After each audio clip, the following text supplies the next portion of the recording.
Fala aí galera, tudo bem? Bem-vindos a mais um vídeo aqui do canal Papo Binário. Estou aqui com o Marcos Azevedo para uma entrevista maneiríssima. Obrigado por vir, cara. Valeu por topar. Eu que agradeço. O Marcos é analista de segurança ofensiva sênior no C6 Bank. Super atual aí. E, bom, fala um pouquinho assim, o que você faz aí de profissão, então, né? Lá no C6 eu tô desde o finalzinho de abril, início de maio, né? Antes disso trabalhava em consultoria, então é um mundo bem diferente do que eu vim. Consultoria era aquela pegada muito frenética, muito louca, né? No banco não que não seja, mas você sabe para onde olhar. Consultoria, toda semana eu estava envolvido num negócio diferente. Então, essa semana você vai cuidar de mobile, vai fazer pentest em mobile. Beleza, na semana que vem em aplicação web. Não, agora semana que vem você vai para tal lugar, num cliente, fazer pentest em um AIX, né, em um mainframe S390. Sabe? Então eram coisas assim, muito distintas, né? Sim, doideira. O desafio é legal, era muito bacana, mas chega uma idade, chega um certo momento que a gente quer baixar um pouquinho, né? E o C6 ele trouxe essa oportunidade para mim, assim, de ter coisas que eu gosto de fazer e focar naquilo ali. Legal. Então lá nós somos um time de 5 pessoas, né? O meu time, eu sou do Red Team do C6, então nossa função lá é quebrar o banco, atacar o banco, tudo que é tipo de maldade Entendi. é com a gente mesmo. Que legal. E aí, como é que começou esse lance aí da área de segurança? Você é daqui de São Paulo? Você veio pra cá? Não, como é que é o eu esquema? sou de uma cidadezinha pequenininha, chamada Iporá, no interior de Goiás. Eita. Cidadezinha bem pequenininha. Cresci lá até os meus 7, 8 anos de idade, depois nós nos mudamos para a capital, que é Goiânia. Passei um tempo ali na capital, até os 17 anos. Com 17 eu fui morar fora, voltei para o Brasil e graduei, Aí já na área de casei. tecnologia, assim? Sempre na área de tecnologia, cara. O contato com tecnologia, assim, que eu me lembro, foi bem na minha infância mesmo, assim, na idade do meu filho, hoje 6 anos de idade. A minha mãe trabalhava no Banco Estado de Goiás, o BEG, que foi comprado pelo Itaú, e eu lembro dela levar a gente no banco e ela trabalhava com um equipamento que chamava Telex. Telex é a evolução do telégrafo, né? E esse Telex a gente brincava com as fitas perfuradas lá. Então tinha umas fitas, a gente levava isso para casa, não tinha segurança com privacidade, com nada disso, a gente levava aquilo para casa para ficar brincando, tentando entender aquilo lá. E a mamãe, quando me mostrou aquilo, eu apaixonei, cara. Os dados bancários da galera, as crianças brincando. Exatamente. Eu pensei em 87, né? Sou de 81, 87, 88. Então, eu achei aquilo muito interessante. Assim, as agências se comunicavam pelo Telex. A mamãe sentava num computador, digitava ali a mensagem que ela queria trocar com as outras agências, né? E aquele computador gerava um cartão, uma fita perfurada. Aí pegava aquela fita, levava no Telex, o Telex então lia aquela fita perfurada, transmitia aquilo para outra agência, do outro lado o processo repetia. Caramba. Saía uma fita perfurada, a pessoa colocava no computador, o computador então interpretava aquilo e imprimia numa folha normal, né? Impressora matricial imprimia lá e a gente conseguia ler. Nossa. E aquilo era fantástico, eu ficava assim, minha mãe em Iporá comunicando com o pessoal de Goiânia, 220 quilômetros, sabe? Foi um negocinho que processo abriu que minha levava cabeça. Um tempão a acontecer, mas legal pra caramba, né? Legal pra Hoje, caramba. se o WhatsApp ficar fora do ar 1 minuto, a juventude entra em colapso, né? Fica tremendo. Exatamente. Então, isso assim, me despertou, eu já era muito curioso, e me despertou ainda mais para esse lance da tecnologia, né? E mamãe conta que quando eu era assim, pequeno, eu desmontava as coisas e sobrava peça, né? Desmontava o relógio lá e sobrava peça. Eu falei, meu filho, esse tanto de parafuso. Eu falei, não, mãe, esses aí não precisa, isso aí veio a mais mesmo. Né? Então, sempre muito curioso, né? Assim, tive a oportunidade, quando nós mudamos para Goiânia, morar em casa. E lá eu tinha um espaço, uma área para poder desenvolver as minhas experiências, né? Sim. E dentro dessas experiências veio o computador, quando eu tinha 12 anos de idade. Eu tive essa oportunidade de envolver com amigos em Goiânia que gostavam das mesmas coisas que eu gostava, de tecnologia, nessas curiosidades. E aí um amigo meu muito próximo, que a gente era muito amigo, ainda muito amigo, ele trabalhava já com algumas coisas em gráfica, como estagiário, né? Ajudando e tal, e tinha acesso a computador. E ele me trazia as apostilas para estudar, cara. E aí ele fez um colégio de Embras, eu vivia nesse Embras lá também. Programação, E até o DMR estudou nesse Embras lá também. O DMR também cresceu em Goiânia, né? O Igor. Ah, pode crer, sim. E aí a gente foi desenvolvendo essa amizade. E eu não tinha computador em casa. E era muito difícil, porque eu queria colocar aquilo em prática e era geralmente na casa de algum amigo. Nem eu, nem esse amigo meu, nós tínhamos computador. Então a gente ia pra gráfica, mexer isso lá à noite e tal. E nem sempre a gráfica, a gente podia ficar lá depois do expediente. O pessoal estava fazendo aquela silk, né? Aquela serigrafia lá. A gente não podia ficar lá. E aí nós tínhamos um amigo que nós fizemos amizade com ele no Embras. O cara já era bem mais velho, a gente tinha 12, 13 anos. E o cara já devia ter, sei lá, seus 30 e poucos, já tinha família, menino pequeno. Chamava Luciano esse cara. E aí a gente ia pra casa do Luciano. Aí as primeiras vezes que a gente chegou lá, nós passamos o dia inteiro lá no computador do Luciano, né? Mexendo no debug lá do DOS, né? Sim, modificando... Nossa, debug.exe, animal essa parada. Então modificando os binários lá na mão pra ver o que aí crashava, tinha que fazer backup do negócio pra voltar, né? E... Disco de segura, disco de boot, vamos disco voltar. De boot, exatamente. Então, assim, formatar disquete com uma formatação maior, ele era de 1.44 MB, a gente conseguia passar ele para 2 MB. Esses hackings assim, sabe? Que maneiro isso, criar né? partição oculta em um disquete pra gente guardar coisa ali que a gente escrevia, de código a gente escrevia, que se alguém pegasse, ia ler a partição FAT e a partição oculta que tava lá não ia conseguir ver, né? Que maneiro. E aí esse Luciano, cara, a história interessante desse Luciano é que a gente começou a frequentar tanto a casa dele que ele começou a evitar a gente não tinha noção, era menino, não tinha noção, pô. E a gente chegava lá de bicicleta lá, né, Luciano, batia na porta e tal, e o cara escondido dentro da casa dele com a mulher, com os filhos, falei, meu Deus do céu, esses caras aqui de novo o dia inteiro, não. E a gente ficava lá na porta, não tinha noção, falei, não, às vezes o cara tá dormindo, deve ter saído, vamos esperar aqui. E ficava lá na porta esperando, o cara voltar, sabia? O cara trancado lá dentro, não podia nem sair com a família. Pô, mas hoje em dia, Luciano, se você estiver assistindo aí, cara, você foi um investimento na carreira da galera. É isso aí, Luciano, é verdade. Porra, que maneiro. Bom,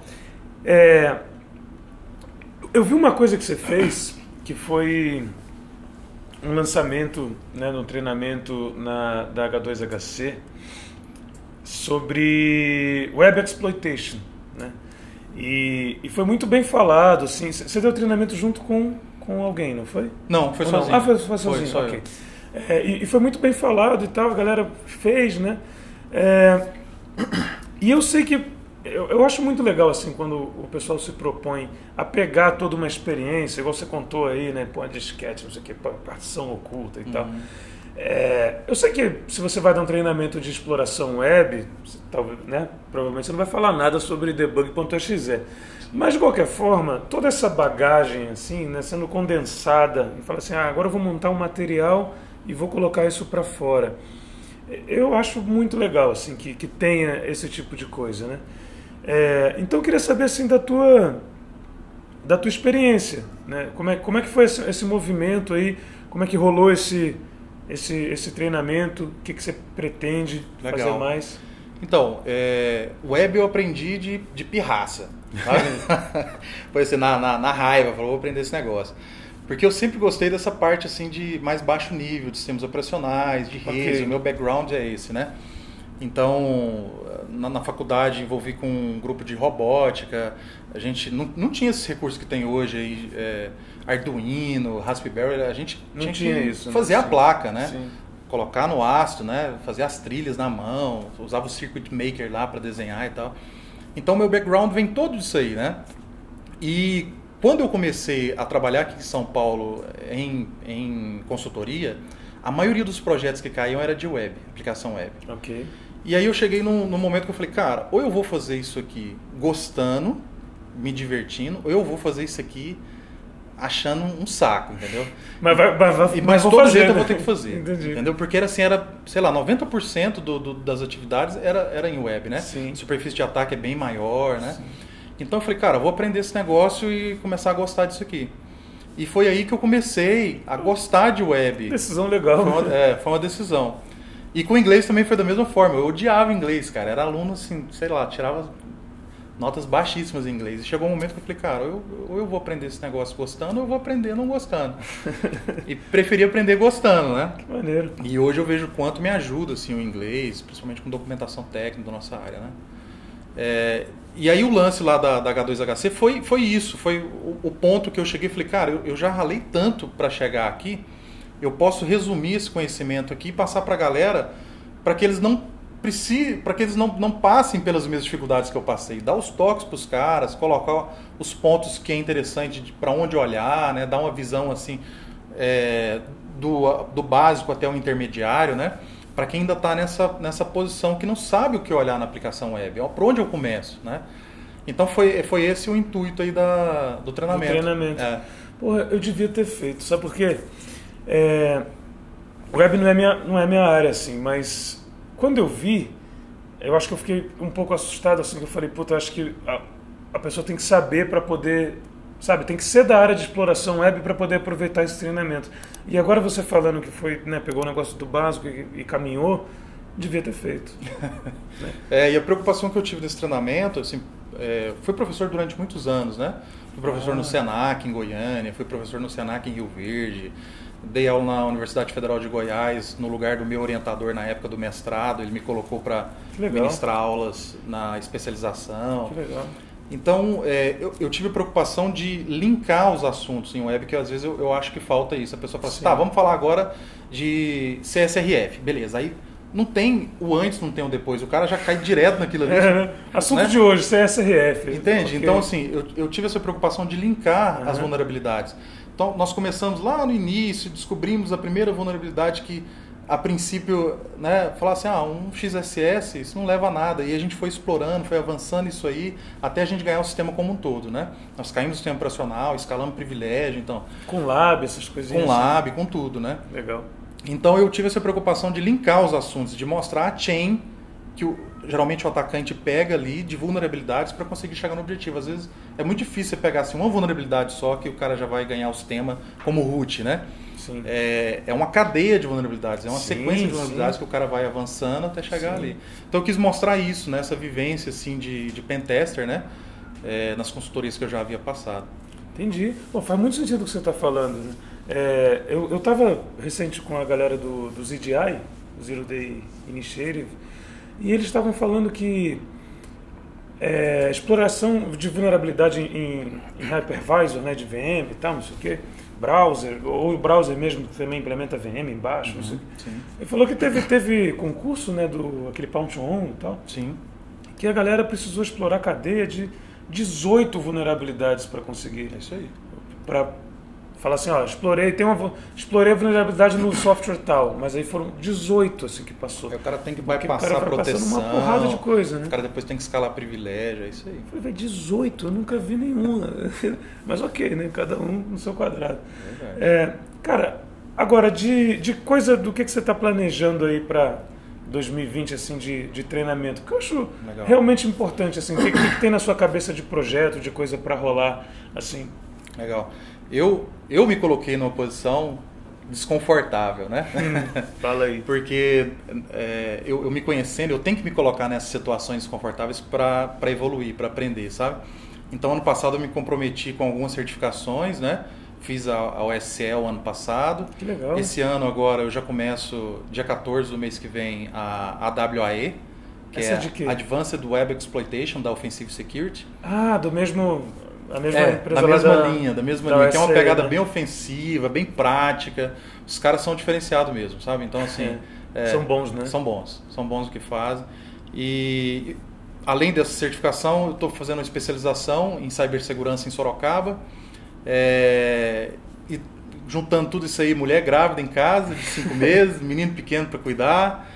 Os meus estudos que eu tenho que fazer, assim, são as minhas metas para esse ano. Então, o treinamento... Nós estamos negociando, assim, trocando ideia para ver o que vai rolar. Seria esse o treinamento que eu vou ministrar esse ano, seria o do ano passado. Na H2HC, provavelmente, né, eu devo ministrar um treinamento de IoT, de exploração em IoT. Então vai ter uma plaquinha para a gente explorar, extrair firmware desse cara, fazer engenharia reversa, analisar, entender os componentes, né? a ideia é essa aí, uma pegada bem ofensiva mesmo, assim, sabe?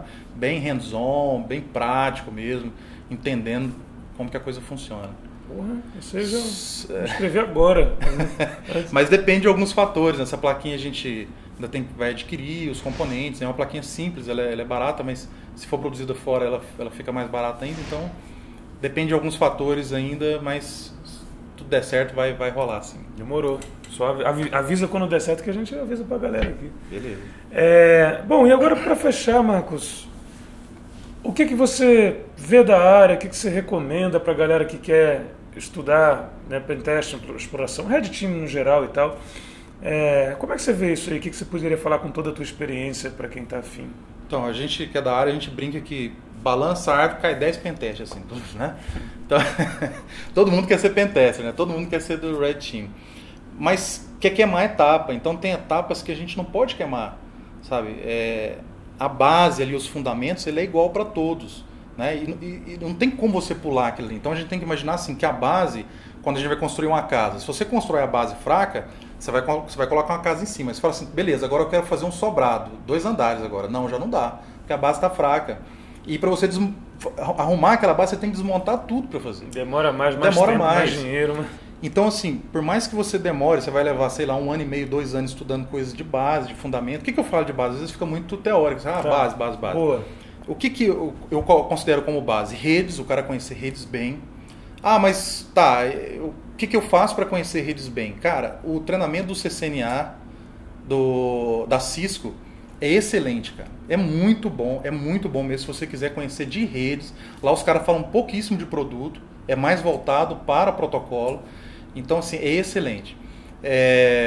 O livro do Richard, do Richard Stevens, né? TCP IP Illustrated também é excelente, é muito bom.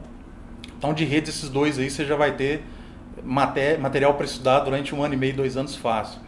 Sistemas operacionais, o cara conhecer de sistemas operacionais, né? Então, não precisa de conhecer os mínimos detalhes, mas conhecer no âmbito geral do funcionamento, como que a coisa funciona, como que uma aplicação ela é carregada, como que ela é executada na memória, enfim, a parte de internals ali do sistema operacional, não precisa de entrar em muito detalhe, mas pelo menos saber que aquilo existe. Tem um gerenciador de memória que está fazendo isso aqui para mim, tá? Beleza, acho que é importante. O livro do Tenenbaum é muito bom para isso aí, né? Sistemas operacionais. Basicamente isso. E estrutura de dados, cara, que eu acho que é muito importante, sabe? A pessoa às vezes quer partir direto para programação, mas não sabe a estrutura de dados. Então, eu prefiro, quando eu vou pegar uma linguagem nova, vou estudar C, por exemplo, né? Que é o que eu tenho afinidade, vou estudar C. Em vez de eu pegar C puro e ir lá no manual e ler sintaxe da linguagem, eu faço o seguinte, eu vou lá, entendo como que a linguagem funciona, o básico da linguagem, e falo, beleza, agora eu vou começar a implementar estruturas de dados usando essa linguagem. Então eu vou implementar um stack, vou implementar um AVL, uma árvore binária de busca, sabe? Aí você começa a não só aprender a linguagem de programação, mas você passa a entender estruturas que são utilizadas em tudo na computação. Sim. Você vai mexer com banco de dados, você precisa disso. Você vai mexer com sistemas operacionais, você vai ver o gerenciamento de memória, precisa disso. Né? Tem stack do sistema operacional no nível de kernel, no nível de usuário. Então, tudo você precisa dessas estruturas de dados, sabe? E, consequentemente, você acaba aprendendo uma linguagem de programação. Sim, né? sim. Nossa, eu acho isso fascinante, sabe? Porque hoje, a gente começou aqui a entrevista falando sobre o que você faz, né? Aí você falou lá, Red Team e tal, não sei o que, analista de segurança ofensiva sênior.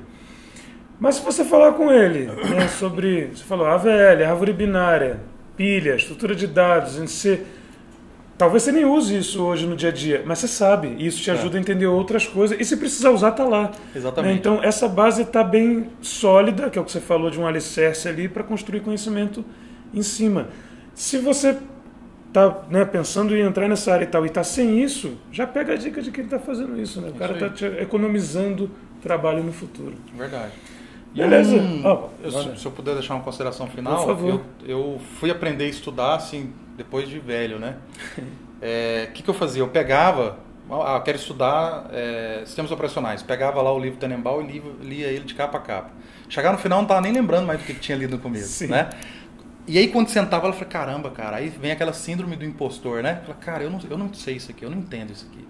Sabe? Então, de alguns anos para cá, eu comecei a estudar de uma maneira diferente. Você usar mais implementações, você colocar mais a mão na massa. Você não precisa de ler o livro todo lá, assim, de capa a capa. Você vai lendo e sempre tentar implementar aquilo ali. Sim. Sabe, então, hoje eu aprendi sobre gerenciamento de memória lá do kernel do Linux, por exemplo. Beleza. Tá, estudei lá Slab, Slub, estudei essa parada toda lá.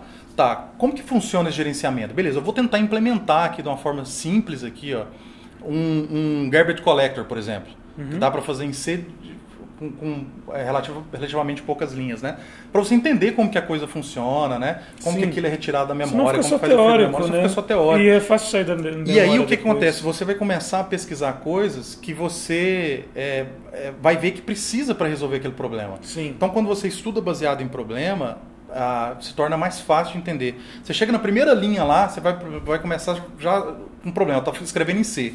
Fala, cara, quais são os headers que eu tenho que colocar aqui? Cara, você já tem um problema para resolver. Você já trava. Sim. Aí você já vai pesquisar quais são os headers. Terminou de colocar os headers ali, os cabeçalhos, você já vai travar em outra coisa. Cara, como é que eu faço para chamar essa system call aqui? Como que eu converso com a API do sistema operacional? Opa, pera lá. Então vou deixar aqui e vou estudar aquilo ali.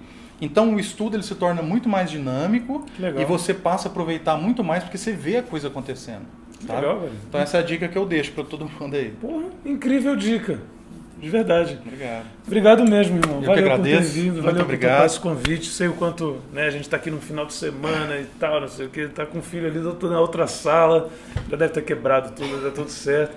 Mas sei o quanto deixa eu dar um alô pro povo lá de Goiás, pode ser? Lógico. Ô Goiás, aqui ó, tô no meio de binária. Uhul! Demorou. Rapaz, eu via você, Mercedes, entrevistando as pessoas. E nós nunca tocamos nesse assunto, eu nunca te procurei para isso. E nem nunca falei com ninguém. Mas eu via você entrevistando as pessoas e eu me sentia assim, eu falava assim, cara, o dia que eu for entrevistado pelos caras de mente binária, eu vou sentir assim que eu tô evoluindo, que eu cheguei no lugar que eu queria. Que isso? Sabe? Então assim, eu queria que fosse por mérito, tal como aconteceu. Por isso que eu nunca toquei no assunto, nunca cheguei em você para conversar, nunca falei com ninguém a respeito disso, mas assim, eu achava aquilo o máximo, cara. E tá aqui para mim... Nossa, é uma emoção enorme. Caralho, irmão, obrigado. Não, mas é muito legal a gente ver. Obrigado mesmo, assim, porque você foi fazendo coisas e tal, não sei o quê, e aí tem um momento. Eu sei que tem muita gente boa que faz um monte de coisa, mas não dá pra todo mundo saber, né? E aí tem um momento, tem uma hora que a galera coloca coisas pra fora, né? E aí, aí o pessoal fala, pô, que coisa legal, né? E vai todo mundo atrás. Na hora que eu vi, eu falei, não, eu preciso entrevistar esse cara com certeza, tá ligado?